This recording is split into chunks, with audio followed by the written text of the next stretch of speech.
Good evening. Welcome to Therapy Thursday, filmed on Friday.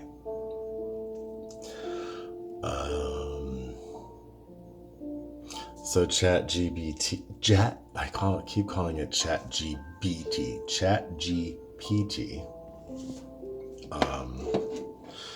told me to make a plan, like as far as videos go.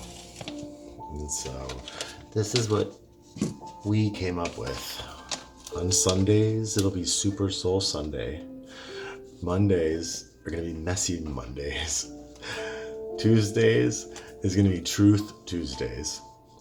Wednesdays is going to be Weight Wednesdays, where I talk about my weight issues that I'm struggling with. Thursdays is going to be Therapy Thursday. Friday is going to be Freedom Friday. And then Saturday is going to be called Survival Saturday. So I just have been talking. Hang on, let me get Claire, because Claire's trying to get up on my lap, and I just want to get her comfortable so that I can become right.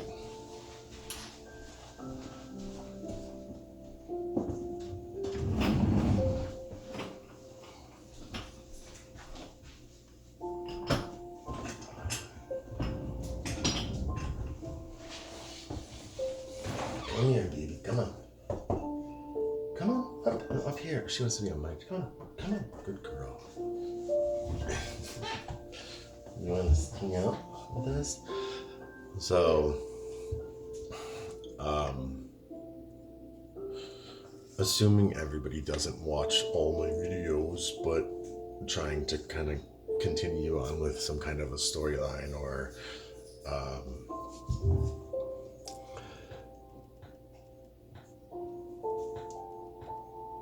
I don't know what my intent, like, am I trying to do, I'm not trying to do this for likes. I mean, when you're bearing your soul like this, it's like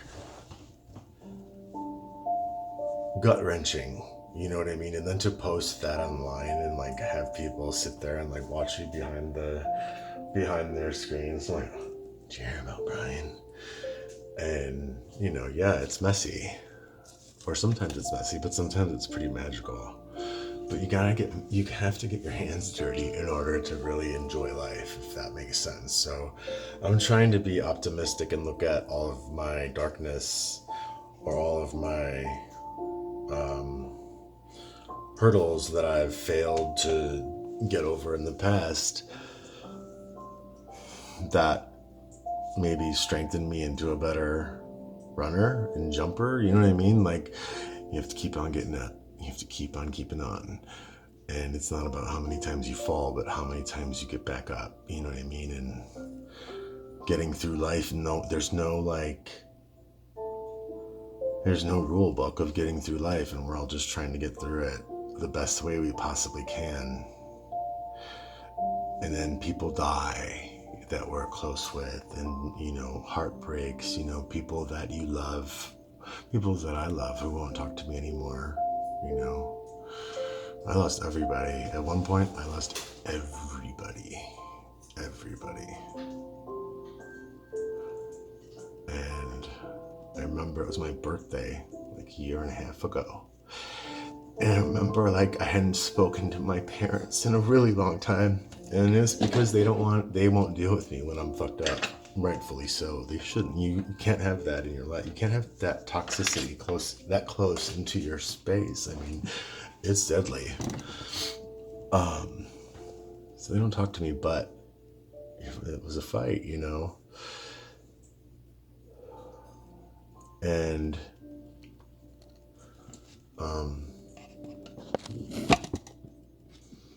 it got to the point where I lost everybody. So it was my birthday, and I planned on, I was in Nashville, completely burning myself out, intending to try to land on my feet after leaving Long Beach, because Azita, who's still my ultimate best friend to this day, we talk every day. Azita and I lived together for Azita's been my best friend since 2018.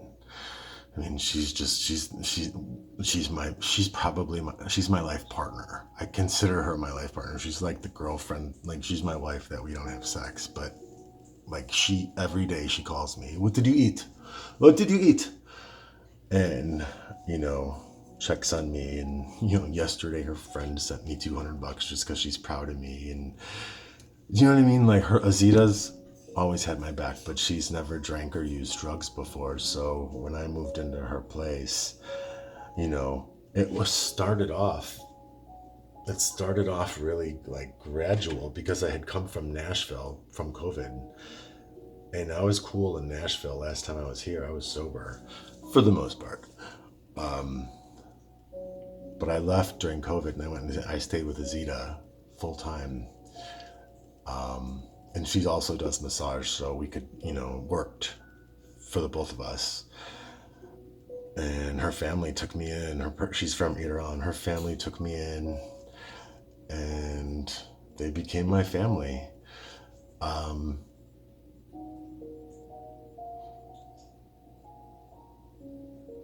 The longer that I was there, my relapses, or I call them hoedowns, like when I get all twacked out for a few days, typically in the past, what it was like 3 days, I'd go hard and then I'd recover for 2 days and then I'd get back to my normal life.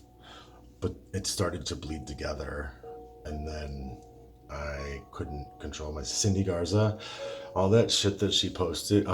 Assuming everybody knows who Cindy Garza is, she's a girl I grew up with. But I went and, I was driving through New Mexico, and she was very sick in the hospital, and I went to visit her, but I stayed at her place, and I was greeted by the drug dealer. I remember I got to her place, and I logged on to Grindr, and I was trying to find somebody. There was a guy in the building that Cindy lived in, and he was on Grindr, and I was trying to hook the bidet up to her toilet, because I can't be without a bidet. I have to have a bidet. Like, toilet paper grosses me out. Like, take a shit on your arm and then wipe it off. Like, your arm still smells, so I need a bidet. And I learned that from Azita. Growing up, I remember it'd be like, don't ever shake anyone's hand from the Middle East because they don't use toilet paper. But really, it's that everyone has a spray hose attached to their toilet, which you can see mine right there. Like, right. I'm trying to find that right there. But they're $20, That being said, I bring my bidet everywhere I go, and I needed a wrench. So I logged on to Grindr, and then the guy that replied downstairs, I'm like, hey, can I use a wrench? He was the drug dealer. He came up with everything, needles, crystal meth, everything I wanted. And then it got really crazy really quick, and he went downstairs, and I blocked him on Facebook. And then he started going crazy, and he came up and he started pounding on my door. And at this point, I was scared as shit. I was scared, but I was also high, so I was chatting with somebody else on Grindr that I invited over. But what I did was I tried throwing the key over the balcony in Cindy's pillow, so that they could keep up and come in, because I didn't want this guy to see me walking around. I was scared of this guy at this point. Turns out the guy that I didn't know which part was his, he lived directly below on the first floor. Cindy was up on like the 5th floor. He was on the first floor. So I dropped the pillow right in front of his house. And then the guy comes, picks the pillow up, who's a former trick of the guys that lives there. So he saw all of this happening on his Zoom camera. And the guy walks down, picks up the pillow, continues to walk and goes up. So in the meantime, now he's like, I had blocked him. He's psycho. He's clearly like out of his mind. And I kind of went crazy. I was scared. I didn't know what to do. I didn't want to see clients there, because the agreement was I could see clients there, and I was going to pay Cindy. But I had a hotel. She's like, no, stay at my place. In the meantime, it got so out of control. And then there was a hurricane in Long Beach. And I remember I called my friend in New York, Lynn, and I was like, Lynn, I don't know what to do. I need to get out of this place. I'm like, I'm going to die, and I don't know how to get out of this. And I started to rearrange Cindy's place to make it conducive for her handicap.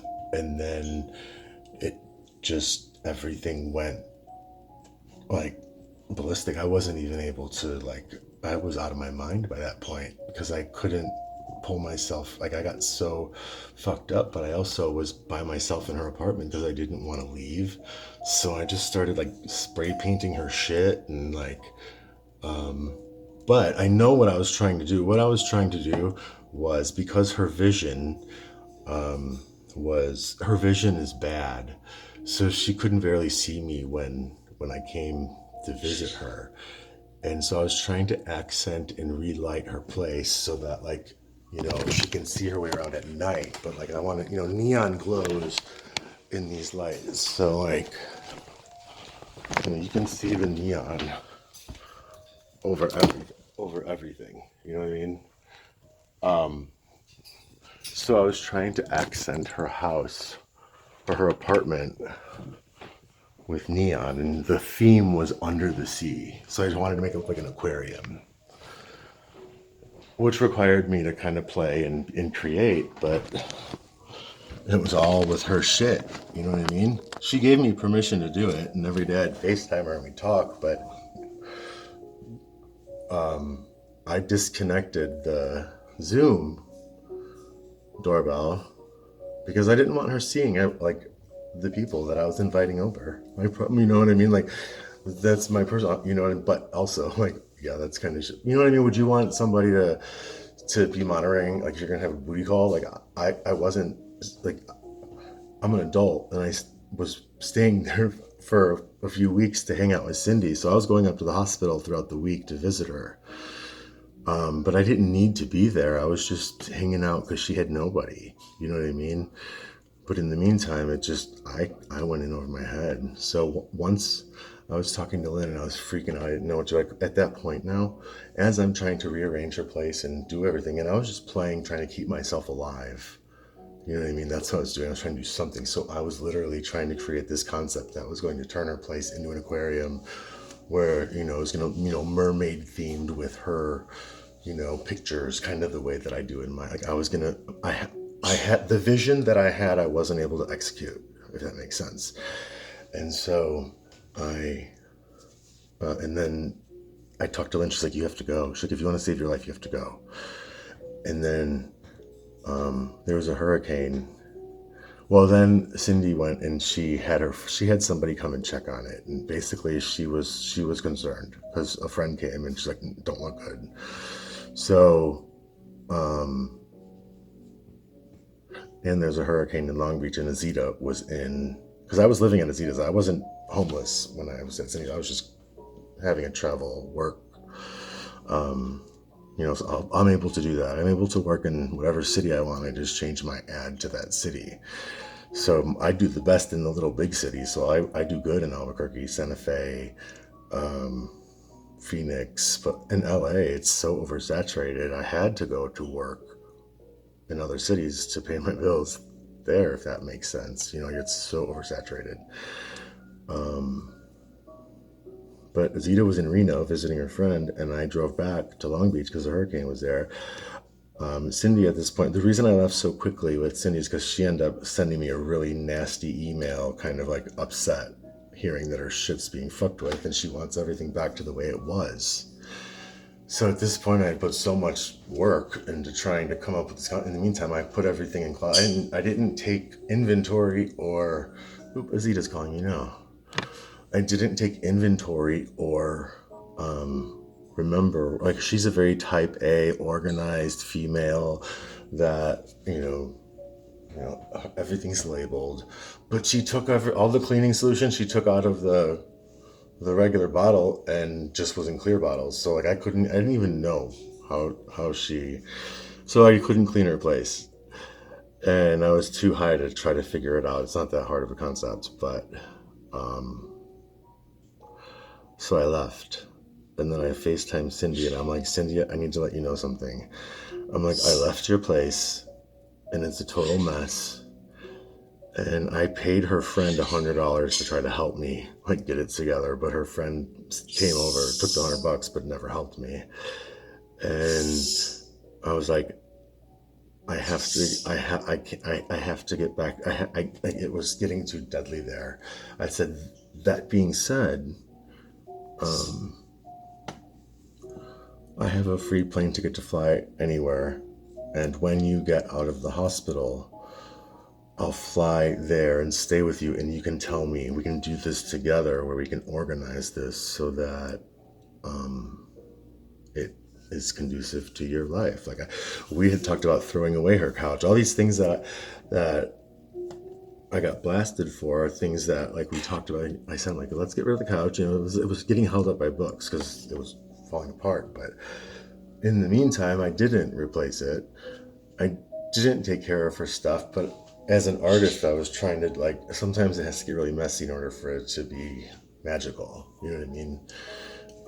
And I just couldn't. I didn't have the ability or the time to finish that commitment that I made with good intention, but it ended up really destroying our friendship. So I got blasted. Online from Cindy, rightfully so. I mean, a lot of what she said was not true, but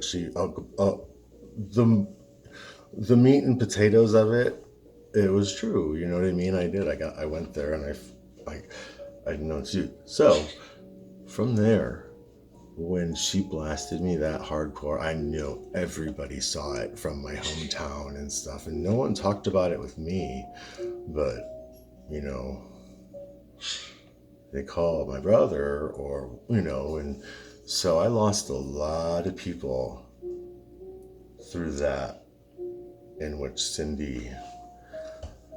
she posted all this stuff on my page. I had 2 Facebook pages that were both filled with 5,000 friends, so 10,000 altogether. And she went and she got all my accounts, you know, saying all the stuff I did, and with pictures and all this stuff, and like really, really tearing into me.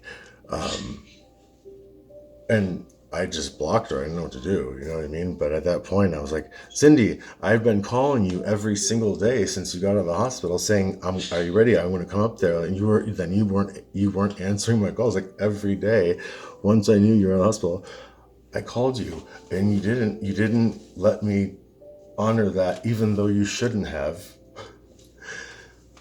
At that time in my head, so once she started getting like threatening with me, well, actually she wouldn't answer my calls, but she was blasting me online. And in all my, like, I deleted the Brian Heckler show. I deleted the other Facebook page. So I lost a lot of people there. And then just people that I grew up with that were able to sit there from afar and read that shit show happen.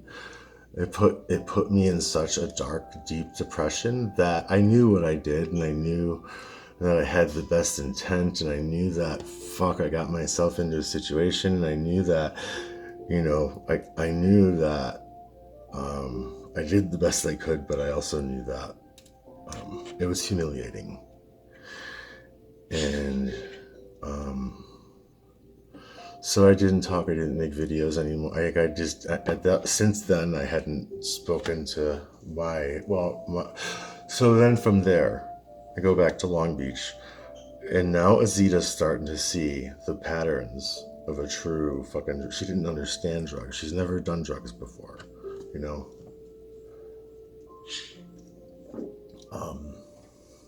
But she knew what was happening now. And she wanted me out of there, but she wasn't going to do that to me. Like, she was trying to help me get somewhere, but she made it clear, like, okay, how about we get you into like a, you know, assisted living, whatever. So I went back to Long Beach and just ran her. I destroyed my reputation with her family and her friends, all of them. Like, stay the fuck away from him. Because again, then I went to Azita's house and I kind of did the same thing. Like, as I was trying to save my life, waiting for clients, which in Long Beach are very few and far between, because they're again, it's oversaturated, so it's not busy there. But I had to just kind of sit there and be available. Well, so you're sitting there available across the street from the Hyatt, the Hilton, the West End. I live right on Ocean Boulevard. So you log on to Grindr, and every day there's a whole plethora of people to go party with, you know. And and of course, when I'm high, I didn't want to be around her. But I would keep going there and, you know, kind of dumping my dogs on her. And, you know, I fucked that up really bad. It got to a point where she's just crying. And I saw that and I knew that I had to get out. I knew in order to save Azita and I's friendship, I had to get somewhere else and get back on my feet. And our relationship would continue to grow where we both have, like, she's always welcome at my place. Always. And hopefully one day I will be welcome back at her place. You know what I mean? But that's going to take time. So I left Long Beach. We were crying. Like, we hugged each other goodbye. And I started driving. Not knowing I wanted to get back to Nashville, but I had to have 3 months of provable income. And I hadn't barely had any income the last year because I didn't have to work when I was living with Azita. She didn't charge me rent. So even though it was slow, I was still eating. You know, she always cooked every day I woke up. She had the whole, fresh fruit salad in the fridge and my whole day's meals. I'd be like, I told you I don't like bananas. You know what I mean? Why do you keep making Persian food? Why don't you make American food? You know, like ignorant shit. And I started just turning into a total asshole. And we went from being like the best of friends that laughed out loud every single day to like completely disconnecting, and it just broke my heart. And I knew that that friendship was savable, but only if I got out of there and pulled myself together in a point where I'm completely independent. You know what I mean? She's my love, you know. As I'm driving across the country, knowing I have 3 months that I have to come up with provable income for, I didn't want to go right to Nashville because Nashville is extremely expensive for hotel living. So when you're hotel living trying to work, it's $350, $450 a night for hotels. So I couldn't monopolize. But in Salt Lake City, I could, or in, you know what I mean? Where Salt Lake City, I did great. I had thousands of dollars and just paid $71 a night for a nice hotel with a beautiful view, and then go to Colorado, and then, you know what I mean? So as I'm now traveling the country, once I got to Colorado, had another fuck up. You know, my uncle's there. He's, suffering from cancer, and I stayed there, but I stayed in a hotel close to him because I wanted to be close to him, but I still had to work. And I met this person that it just became, that's when my crystal meth habit went from buying like a $50 bag here and there to buying ounces at a time and keeping it in the car and driving in the car and never not being without meth. I should have been arrested and thrown in jail. So every time I drove that car, I was completely intoxicated, and it was filled with drugs and paraphernalia and my dog. Then I'd go into like the sex bookstore, and I'd leave the dogs in the back of the SUV and go in there and like into the dark room in the bookstore, all fucked up. That's what I did with my dogs. One time I was in Colorado, I had a client because at some of the story I didn't have money for a hotel for the next day. So I remember when I got to Denver, I paid for a whole week at the Hilton, and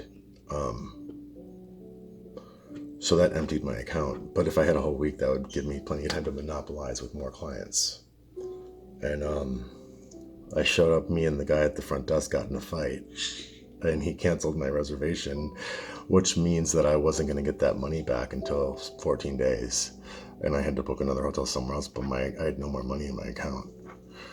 So I was like, fuck. So I remember I went to the adult bookstore. That's how I was introduced to the adult bookstore. And I rented a booth for like $14, and that's where I had a place to go for the night because it was snowing. It was cold as fuck. So dogs were in the back, and I went into the bookstore. That's how I was able to stay warm. But I kept buying shit just to like,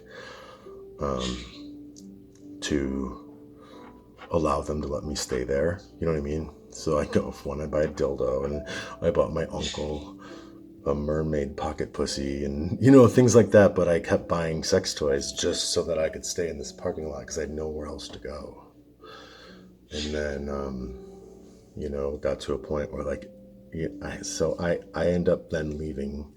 There's a whole bunch of shit show, and I have to stop this at 35 minutes, but it's 24 minutes now. But rather than going it through, and I keep driving. I finally get to Nashville. I intended to stay here, and I got in over my head. So then it's my birthday. No, landing the plane. So it was my birthday. I was here in Nashville, February 2024, and I was down to my last, hurrah, and I was ready to go check myself into treatment in Louisville, Kentucky, because I was able to go there for free. I didn't know where else to go. So the number that I had called referred me to Louisville. So I was about to drive there, but I didn't want to live in Louisville. And I was going because I wanted my parents to talk to me again. I wasn't going because I wanted to quit using, because I didn't know how to stop. I knew that I wasn't going to be able to stop using until I was able to land in a place where I was safe. But to put me in a rehab with my disability, I have dystonia, which is a neurological disease that's, stress induced and energy induced. So for me to be around all that people, my body be locked. So I can't be in those situations. I can't. And without a proper insurance, I have to take what I can get. So institutions didn't work for me. They don't work for me. I've been in the mental institution. I've been in the fucking psych rehab. I've been in the alcohol, all that stuff.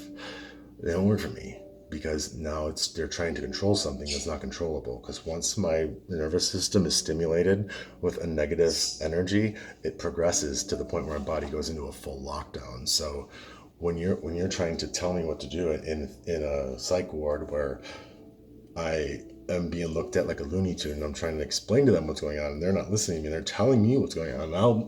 So it's an awful experience. I would commit suicide if I had to go and stay in the psych ward for the rest of my life. I'd commit suicide, just because that's the only way for me to be at peace. Because they're terrible to you in the psych ward, to mentally ill people. Terrible, terrible. I can't even tell you the things I saw when I was there.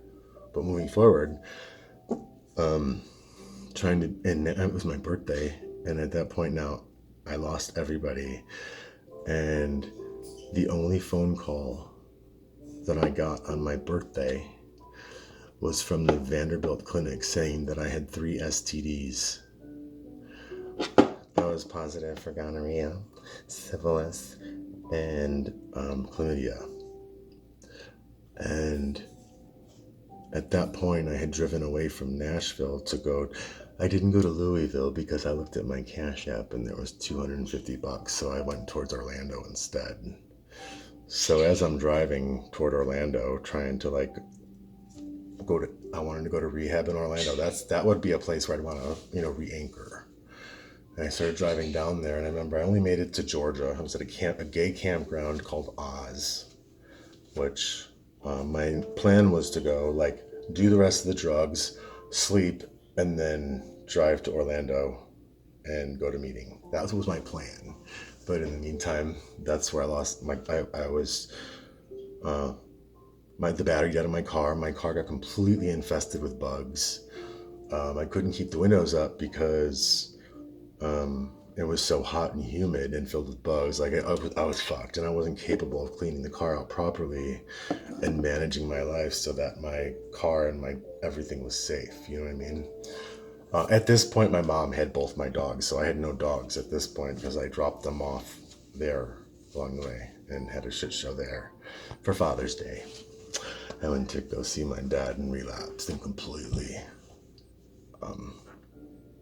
All the sex toys that I had from Denver were in my car. But the sex toys I have, believe it or not, I don't use sex toys for, I didn't use it. If I had a dildo, Azita, she'd be like, oh my goodness. And for pressure points, they're great. And, those fake silicone, it's like a butt and a vagina. I used that as the headrest for those, but I covered it with a sheet so nobody knew what it was. As I was using those dildos to do pressure points, it kept people from touching me, because at this point I had such a bad herpes outbreak because I was escorting through the country and I didn't have a regular doctor because I left Long Beach. And I had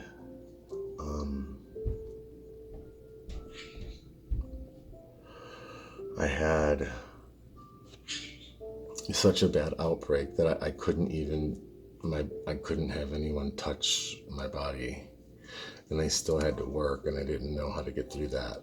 I still had to work, but I couldn't see a doctor. So that Flex, speaking of the neon shirt. So then I landed at Flex Bathhouse in Atlanta. Because at this point now I'm trying to find my way back up to Nashville. I left the campground. I changed my ad, but where to go? Oh, this one. So I went to the bathhouse, but I just went there to like get sleep and to have a place to stay. Well, so this is what I did while I was at Flex Bathhouse. I didn't want to sleep with anybody, so I made them a shirt, but I never finished it. I still want to give this to them because I think the shirt is awesome, but wait, that was right. Yeah. And then turn it over. We turn clams into mussels. So that's what I did. I was at the bathhouse, and then I remember going into the pool, just swimming in the pool, playing, doing like water aerobics, dancing, like twacked out. But I had all those dildos.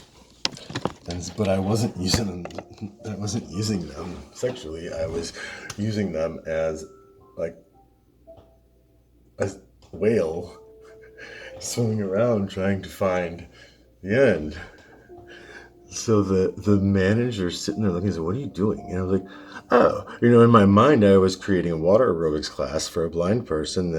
These are great. Those dildos are great for people who are blind to get around the water, so that you don't bang your head, or it's almost like a walking stick for a blind person, but so you can swim around the pool and find your way around." And so I blindfolded myself then, and I'm like dancing around the pool with these fucking neon dildos, just trying to like, I'm turning into a fish, turning into this, whatever, and nobody got it, but I knew what I was doing because I was just being creative while I was high, trying to like neutralize that energy, but using it in a health and fitness focused way. Does that make sense? And so he understood what was happening. Like, he let me chill there. I was making the shirt. Like, the owner met me. He was sweet. I never finished the shirt, but the battery died on my car because the battery died on my car and I didn't have the money to get a new one. So, whatever. Long story. All of this stuff happened. Then I go back to Chicago. I went to treatment in Nashville. Left treatment because I couldn't finish the 28-day program because my body started going under a severe attack with my dystonia.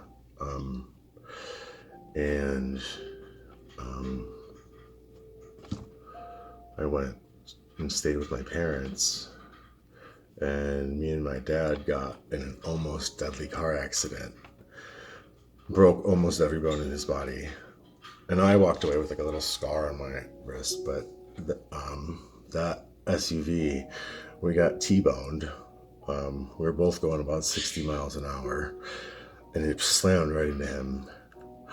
Well, in the meantime, when I got to his place, I had taken all those like dildos out, and I tried to put them in. I tried to hide them from him because I didn't want him to see those.